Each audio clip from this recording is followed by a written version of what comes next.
I just had a couple points and we'll answer your questions, and I'm sure you're dying to get home. So first I want to thank Canada. They did a great job of hosting this, and Foreign Minister Jolie, who had to leave here. She's going to go be sworn in, remain in her post, and she's become a friend in the last few weeks as we've worked together. I knew her a little bit before, but gotten to know her now, obviously, in this role. They did a great job of hosting it, a beautiful place, and so we're grateful to them. I think we have a very strong statement from the G7. Hopefully you've gotten that by now and have been able to see it. A very strong statement on a number of issues of mutual concern. We touched those topics. It was a really good engagement, and obviously there'll be some follow-up. And it sort of sets up for the leaders' meeting later on this year, and we hope that'll be equally productive. But we felt really good about the statement, worked hard on it. I think it reflects our points on a number of topics. And I would just say the one takeaway, you're going to ask me questions about things that are going on in different bilateral relationships and so forth. But I think what's important, and something I said at the outset, which everybody agreed with, is that we're not going to allow the things we disagree on, and we'll disagree on things, to keep us from working closely on the things we agree on. And there are a lot of those. And hopefully the statement reflects that, and our actions will reflect that. And so we feel really good about it. The other announcement, and I think that's already reflected in the President's statements, there was what we felt was a very positive and productive engagement yesterday with President Putin and Special Envoy Witkoff. Obviously, he is on his way back. He should be back, and hopefully we'll convene this weekend. We'll examine the Russian position more closely and determine, the President will then determine what the next steps are. Suffice it to say, I think there is reason to be cautiously optimistic. But by the same token, we continue to recognize this is a difficult and complex situation. It will not be easy. It will not be simple. But we certainly feel like we're at least some steps closer to ending this war and bringing peace. But it's still a long journey. It's a journey of many steps. But this is positive momentum. Obviously, we'll see what Russia and others are willing to do. It's not just Russia. Obviously, it has to be things acceptable to Ukraine. But it's been a good week in that front. But there's a lot of work that remains to be done. But there's reason to be cautiously and optimistic, but we'll know more once Special Envoy Witkoff, Ambassador Witkoff returns, and we have a chance to all convene and talk about it. And obviously the President is the ultimate decider on next steps for the United States. Okay. Mr. Secretary, do you trust Putin? I think it's an irrelevant question. I think in foreign policy, it's not about trusting, it's about action. It's about things that you do. So in the end, on something like this, you can't just say you want peace, you have to do peace. And that's true for both sides in any conflict, so in any war and in any engagement. So I think ultimately, all these things, I would just encourage you guys, if we're going to be serious about foreign policy, to sort of navigate away from some of this is not a reality show, this is not about personalities, this is very simple. You either do things or you don't. There are things you are doing and things you're not doing. And that's what foreign policy is driven by, and that's how our decisions should be driven by. So unfortunately, in foreign policy, oftentimes you will have to work with, I'm not talking about President Putin in particular, I'm talking about generally, you will have to work with people you don't like in foreign policy. And oftentimes you will have disagreements with people you like. Sometimes you will have to figure out how to work together with nations that are not aligned with you on most issues. And in some other cases, you may find yourself unaligned on an issue with a nation that you work with very closely on a bunch of other things. That's not just now true today. That has been true throughout the history of mankind and certainly the relations between nation states. So I think it's important. I get there's this temptation to cover foreign policy the way we cover domestic policy and the way we cover other things in our society. But foreign policy is about nation states pursuing what they have interpreted to be in their national interest. And balancing that is what the art of diplomacy and the work of foreign policy is all about. And so we need to sort of be mature and open-eyed and realistic without losing our idealism, without losing what we hope the world will look like and want to shape it and be a part of. But by the same token, we have to make pragmatic decisions every single day, and that's not true today. That's always been true. Always. Secretary, do you have any top lines from Mr. Witkoff? This was a late meeting, it went hours long. Is there anything that he shared? And then when you do examine the Russian position, that the comments by President Putin were quite convoluted and tough to decipher. I wonder if you think that he's playing for time. Well, I think you're not going to, this is not something that's going to play out in press conferences. As I stand at a press conference.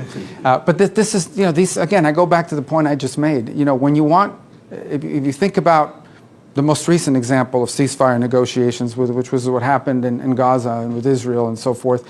Yeah, there were newspaper and there were articles and there was news stories about it, but ultimately you found out what the results were after the fact. And in the meantime, you saw public statements from different sides in regards to what they were going to do. I think this will be no different.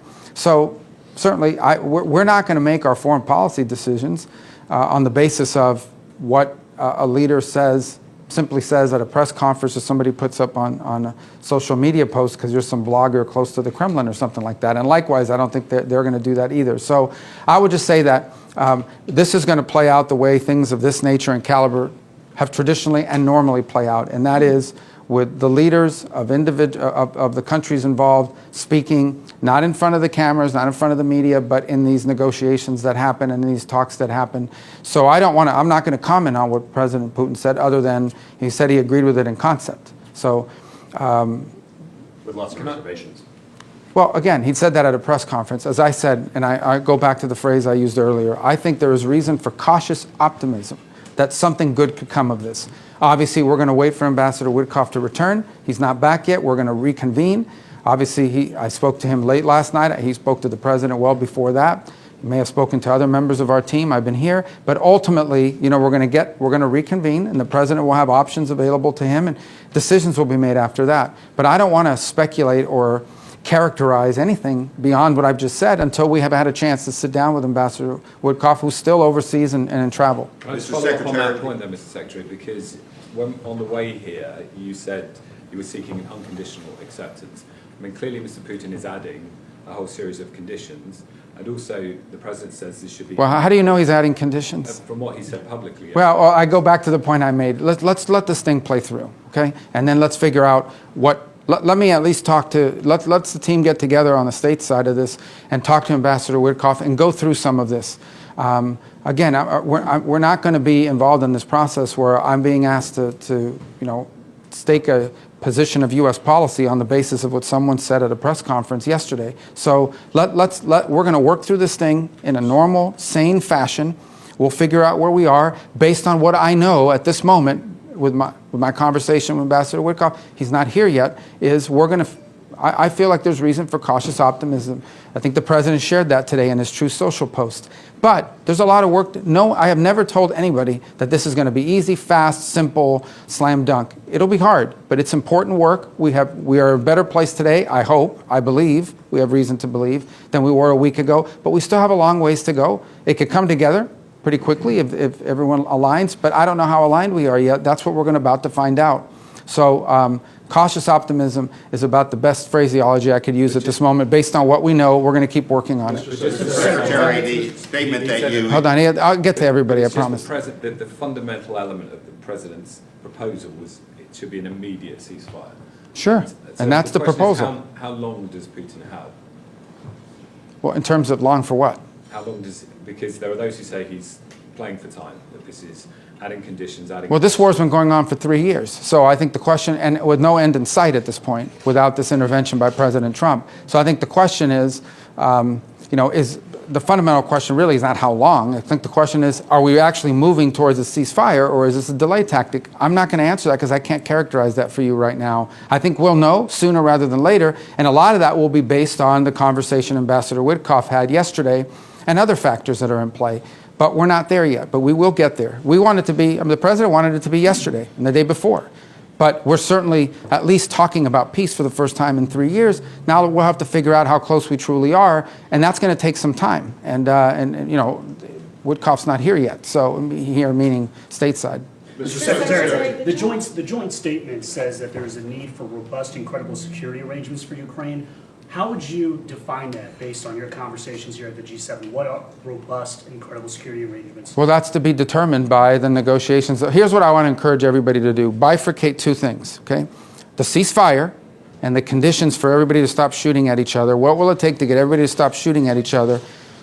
And then moving to a negotiating table on settling the war with finality. Two separate processes. Process number one is, what do we need from both sides in order to stop the shooting and the fighting, so that you can get to a negotiating table? That's the second phase. As part of that second phase, there will obviously be every country in the world has a right to security, has a right to defend itself, has a right to protect its territory. That will have to be part of that conversation. And it will have to be something that involves not simply the views of the United States, but other countries that are involved in that. I've repeated this over and over again. The European Union has imposed significant sanctions on the Russian Federation and on individuals inside of Russia. So they will have to be consulted and they'll have to be engaged in this process and so forth. So let's not predetermine or start putting everything ahead of itself here. The process of what long-term security means for Ukraine, that will be something that Ukraine will obviously have to agree with, and that will have to be worked through as part of that second phase. But we can't get to the second phase till we get through the first phase. We think it's very difficult to negotiate lasting peace and security in the midst of a all-out war. And so we have to try to lower that so that it makes it possible to move to phase 2 of this. Mr. Secretary, the statement that you issued a little while ago also notes that the G7 discussed ways to impose costs on Russia should that become necessary, to include caps on oil prices, additional support for Ukraine using seized sovereign Russian assets. Was there, but it said it discussed them, you didn't agree on them. Is there any agreement within the G7 on these particular measures, just what they should be in what order and what might trigger them, and why did you discuss them if you're so cautiously optimistic? Well, first of all, they were raised because the Europeans have their own set of sanctions and new ones they would like to impose. And certainly the United States is not a member of the EU. We don't have a vote at the EU. And so whatever they determine and decide to do, we can't control it. They ask us for our input, we'll give it to them, but that's not what's happening right now. So yes, it was discussed. As far as U.S. sanctions are concerned, the President's made clear, the President on 2 occasions in the past week has reminded everybody that the U.S. has these options available to it, but he doesn't want to do that right now because he's in the hopes of attracting people, both sides, to a process where we can negotiate peace. And I'll leave it at that. There really is nothing to add to that at this point. Mr. Secretary, Go ahead. Hold on one second. Yes. Reaffirmed unwavering support for Ukraine's territorial integrity, which has been largely absent in various U.S. statements since January 20th. What led you to subscribe to this time? But that's not a change in public policy. The United States has never said that Russia, I've never heard President Trump say that Russia has a right to take all of Ukraine and do whatever they want there. So that's not inconsistent with that statement. That is separate from the issue we face today. And that is that as it stands today, there is a war going on that has no military solution to it. Neither Russia nor Ukraine can achieve its maximalist military aims. The only way to end this war is through a process of negotiations. Negotiations, be it in business, in commerce, or in geopolitics, involves both sides giving something, both sides making concessions. That's just obvious. I'm not saying, I don't think that should be sort of a news-making statement. That's the reality of any conversations that exist in order to end wars, is that there has to be some level of concessions. What those concessions are remains to be seen. That'll have to be part of the negotiation. But it's not going to be helpful to enter into those negotiations making blanket statements that may give an excuse for one side or the other not to participate in it. So we'll have to get to that stage where these things are discussed, and ultimately both sides, whatever happens, both sides will have to agree to it. And that's true of any negotiation when you're trying to end a war. Mr. Secretary. Understanding your point about this not being a reality show or personalities, Ukraine or anything else for that matter, your boss has, shall we say, a rather strong personality. And I'm wondering, in light of that and his repeated comments about Canada becoming, should be the 51st state, the whole tariff situation, which intensified as we were on our way here after your big announcement in Jeddah. Did that complicate your discussions at all? Was it? Never came up once in our I mean, obviously with the foreign minister of Canada it has, but it was not a topic, it was not on our agenda. I told you that would not be discussed. Tariffs were. Yeah. So let me explain on the tariffs. This is important for everybody to understand. This keeps being characterized as a hostile move against our allies. These are global tariffs on steel, on aluminum, on autos, on semiconductors. Eventually, the president stated this, and then in April, the intention to put tariffs, assuming that the study comes back and so forth. But what they've discussed is a global reciprocal tariff. Understand what that means. That means basically whatever some country charges us, that's what we're going to charge them. The goal the president has made very clear is he wants to reset the baseline of international trade, which he believes, and I agree, is unfair to the United States. This is not meant as a hostile move against Japan or Germany or anybody else. This is not about, this is about balancing and fairness in trade. So he wants to reset the baseline, and once that baseline is reset, then you can enter into bilateral negotiations with individual countries about changes that can be made to our trade, our bilateral trade, so that it's fair for both sides. That's his goal. In his first administration, the president did tariffs as well. What he was disturbed by in hindsight is the fact that they included a bunch of exemptions that basically made them meaningless. And so what he wants to get back to is basically fairness in trade. It's as simple as that. We want to charge other countries what they charge us. And then ultimately, once the baseline is reset, and then in addition to that, there are industries that are critical to the United States and to our domestic security and our future. And he's identified them: steel, aluminum, semiconductors, automobiles. These are things that we believe are in our interest to have a domestic capacity, and we have to protect these industries from what we feel is subsidization and unfair competition from abroad. This is not meant to be hostile towards anybody. It is meant to be friendly and supportive of our foreign policy, of our national interest as a country.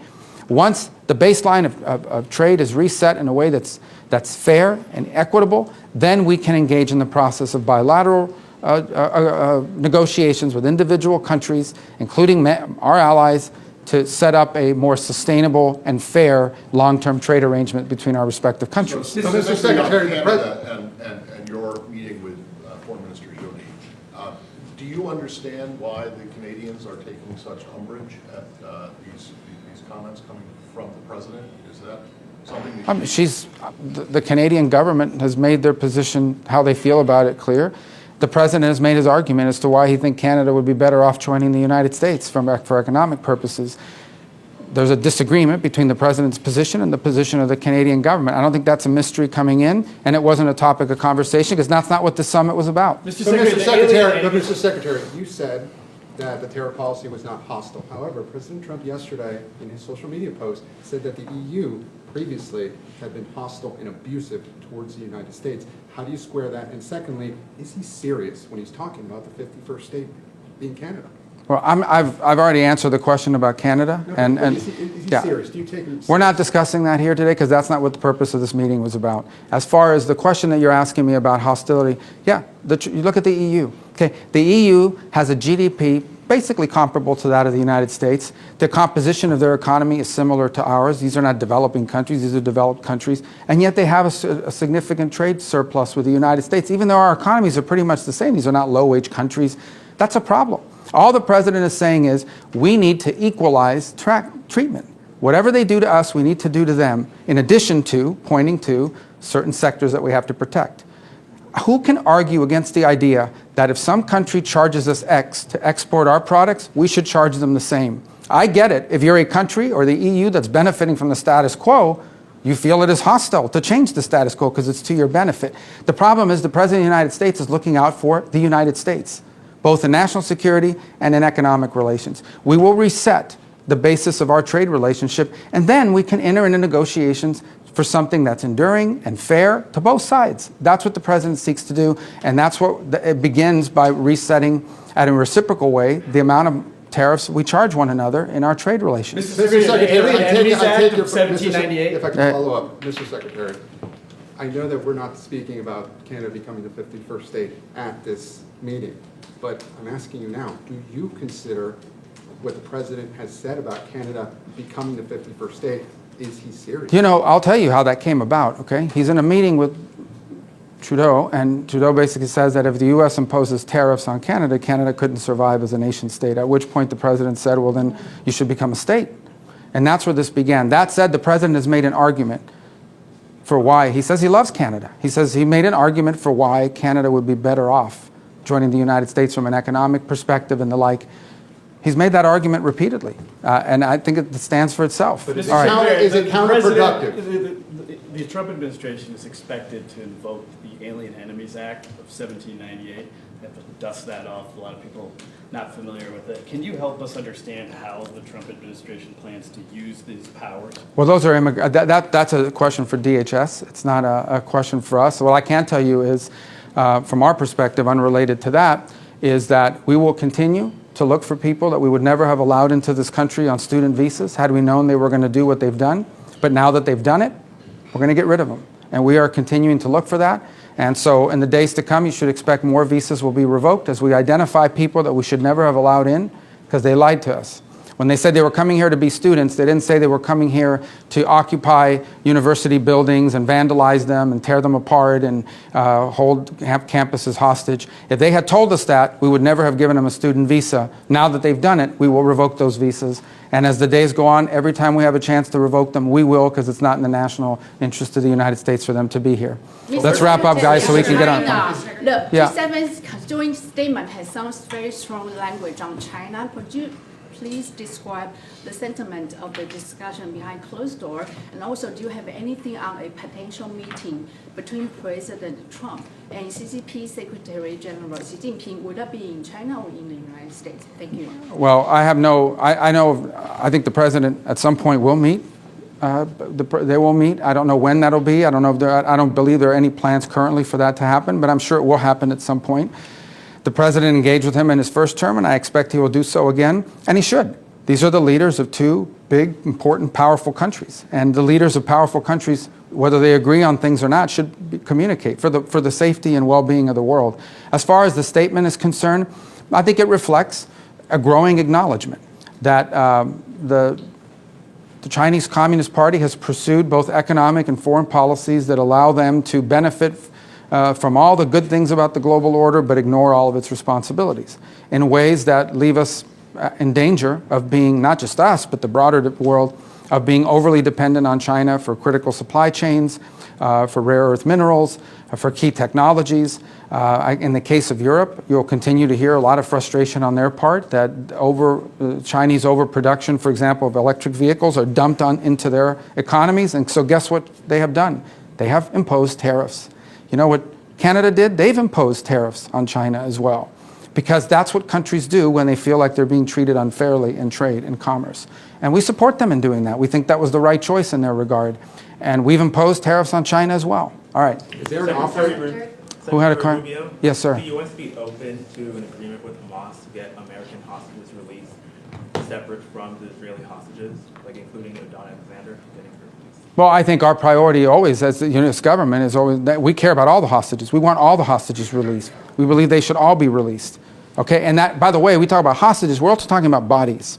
Okay, and these trades are being made, and they're ridiculous trades. We're talking about 400 people for 3. These are nuts. And on top of that, you see the condition these people are being released in. So this is think about what we're talking about here. I mean, we're sitting around as the world sort of accepting that it's normal and okay for you to go into a place, kidnap babies, kidnap teenagers, kidnap people that have nothing to do with any wars, that are not soldiers, that are not anything, and taking them and putting them in tunnels for almost a year and a half. And we're acting like if this is a normal exchange, this is a normal thing that happens. This is an outrage. So they should all be released. So I'm not going to comment on what we're going to accept or not accept, other than all of us, the whole world, should continue to say that what Hamas has done is outrageous. It's ridiculous. It's sick. It's disgusting. It should never have happened. And we shouldn't accept it as normal, as a normal negotiation. We're just dealing with some savages. That's it. These are bad people. Terrible people, and we need to treat them as such. But that said, we want all the hostages out. Is there an off-ramp for this trade war? Mr. Secretary, there was a report that was required of the State Department as one of the first executive orders asking for countries to be identified that had insufficient vetting.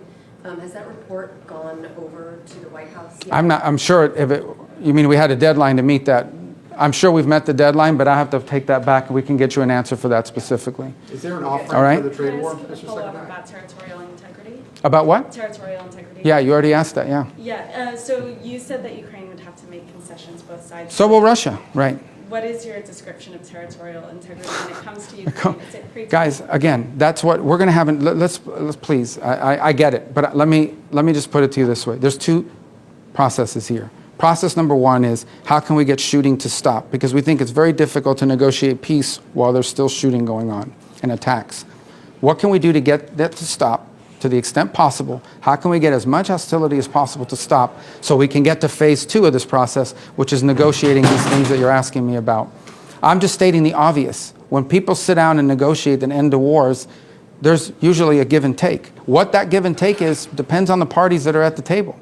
We're not going to predetermine anything, but that's what's going to take to end the war. If there's an off-ramp on the trade, it's not about an off-ramp on the trade. There's not a trade war. This is the United States is resetting its trade relations globally okay, and resetting relations globally to a level of equilibrium, to a level of reciprocity. And then once that's reset, we can then engage in the process of bilateral talks with Japan, with the UK, with France, with Germany, with the EU, whoever, to figure out, okay, how do we reset our trade relations so that it's fair? Because right now it's not fair.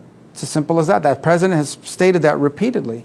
And so these are the steps that it takes to get us to that point. You can't, if you do it the other way, which is let's renegotiate, or why would they renegotiate their trade relationship with the United States if the status quo is beneficial to them?